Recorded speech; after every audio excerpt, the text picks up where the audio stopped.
அதிமுகவில் பொதுச் செயலாளராக இருக்கக்கூடிய எடப்பாடி பழனிசாமியின் பதவி பறிக்கப்படுகிறதா? வெளியான தகவலால் ஒட்டுமொத்த எடப்பாடி பழனிசாமியின் ஆதரவாளர்களும் தற்பொழுது தலைமை அலுவலகத்தில் சூழ்ந்துள்ளார்கள்.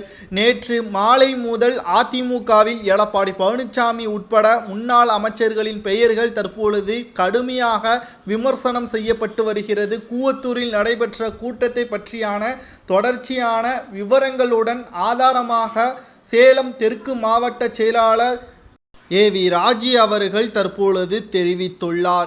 இந்த நிலையில்தான் ஏவி ராஜு அவர்களும் 15,000 தொண்டர்களுடன் OPS அணியில் இணைந்ததும் குறிப்பிடத்தக்கது. சரி, ஏவி ராஜு அவர்கள் திடீரென்று எதற்காக எடப்பாடி பழனிசாமி பற்றியான தகவல்களை வெளியிட வேண்டும்? அதற்கு மூல காரணமாக இருந்தது யார் என்பதை பார்ப்பதற்கு முன்பாக நமது சேனலுக்கு மட்டும் மறக்காம ஒரு சப்ஸ்கிரைப் பண்ணிருங்க. சேலத்தை பொறுத்தளவிற்கு எடப்பாடி பழனிசாமியின் கைதான் ஓங்கி இருக்கிறது. குறிப்பாக முன்னாள் முதல்வராக இருந்த எடப்பாடி பழனிசாமி அவர்கள் அவரது தொகுதியில் மாவட்ட செயலாளராக இருக்கக்கூடியவரை பினாமியாக வைத்துக்கொண்டு பல தில்லுமுள்ளு வேலைகளையும் செய்துள்ளார் எடப்பாடி பழனிசாமி அவர்கள்.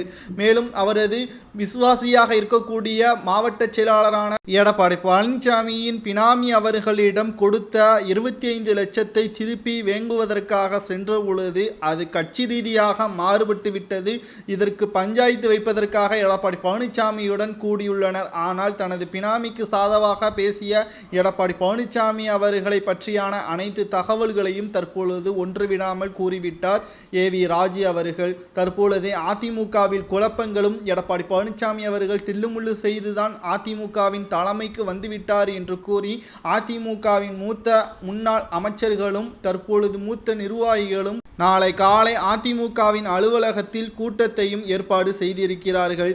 இதில் எடப்பாடி பழனிசாமி அவர்கள் செய்த அனைத்து தவறுகளையும் சுட்டிக்காட்டி அதிமுகவின் பதவியிலிருந்தும் நீக்குவதற்கான ஏற்பாடுகள் நடைபெறுமா என்பதும் கேள்விக்குறிதான். தற்பொழுது பொதுச் செயலாளராக இருக்கக்கூடிய நிலையில் கூவத்தூரில் நடைபெற்ற அனைத்து செலவிற்கும் எடப்பாடி பழனிசாமி தான் பொறுப்பேற்றார். கிட்டத்தட்ட 2 லட்சம் அல்ல, 3 லட்சம் அல்ல, 70 லட்சம் செலவு செய்து கூவத்தூரில் அனைவருக்கும் சரிகட்டி பல கோடிகள் வியாபாரமும் நடைபெற்றது என்பதில் எந்த ஒரு மாற்று கருத்தும் கிடையாது. நாளை எடப்பாடி பழனிசாமியின் தலை தப்புமா? அதிமுக கூட்டத்தில் முடிவுகள் என்னவாக இருக்கும் என்பதை நாம் பொறுமையாக பார்க்கலாம். நடிகைகளுடன் கூவத்தூரில் நடைபெற்ற நிகழ்ச்சிகளை பற்றி உங்களது கருத்துக்களை கூறுங்கள். எடப்பாடி பழனிசாமியின் பதவி பறிக்கப்படுவது நியாயமா என்பதையும் கமெண்ட் வாயிலாக கூறுங்க.